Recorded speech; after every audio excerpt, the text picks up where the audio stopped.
I am Sadio Bretio from the Fatu Network. Yes. So the writings were clear right from the onset. Minds were made, and obviously it was apparent that there was no turning back from the members of a parliament. Now fast forward to the rejection of the draft constitution.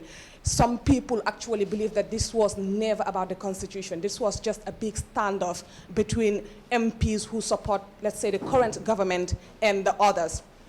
Now, Honorable, yesterday we watched the press conference of the United Democratic Party, and we've heard Barrow actually accuse the president of having a hand in the rejection of the draft constitution. Now, if in fact the president had a hand or masterminded the rejection of this draft constitution, what does that mean for our transitional justice process? One is tempted to ask, what exactly did we vote Jammeh out for? Whew.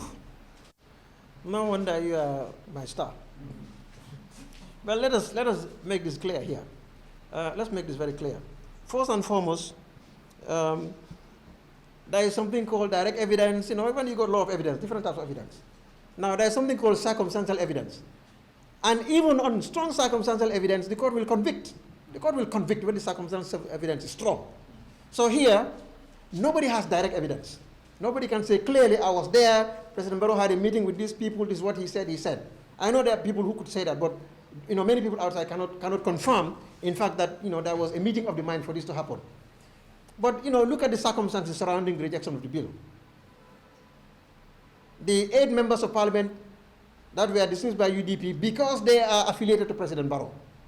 And they became independent and they continued their affiliation with the NPP. I mean, they will not fool us, and nobody will pretend not to know that these are MPs for the NPP in parliament now. We all know that, that is clear. And then the rest, and then the rest. So when you look at all the circumstances, I'm confident that if the president wants this bill to pass, and he do not want it derailed, these are people. Honorable Alhamdu Conte is my special advisor. Tida Kijera is a member of my executive. I'll tell them, look, this is my bill. I want you to support it. They will go to parliament and support it. When I say GMC, this bill is against GMC, doesn't serve our interest, they'll go there and say, no, we are not going to vote for it. So if President Barrow wants these people to vote for the bill, they would have voted for the bill. And I'm not saying that President Barrow tell them go directly. I'm saying the circumstances suggest. That's what the circumstances suggest.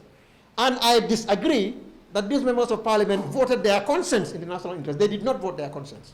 They voted something else. In fact, they left their conscience at the door, outside. Not even outside. They left it somewhere in the street before they got inside the whole chamber.